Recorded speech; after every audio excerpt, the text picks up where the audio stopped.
Masih tahap pekerjaan Jalan Cokro Aminoto Tanggidaa. Perubahan fisik dari kota Gorontalo ini tidak terlalu signifikan ya. Artinya perubahannya kalau dilihat dari udara tidak terlalu nampak dari tahun ke tahun. Kalau kita amati secara dekat, kota Gorontalo ini banyak mengalami peningkatan atau kemajuan di berbagai sektor.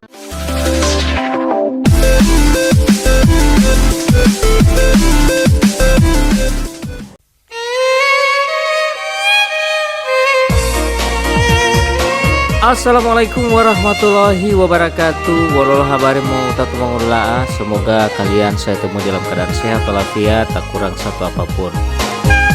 Nah, di video kali ini kita orang akan pantau kota Gorontalo sejauh mana perkembangan di tahun 2025 ini ya.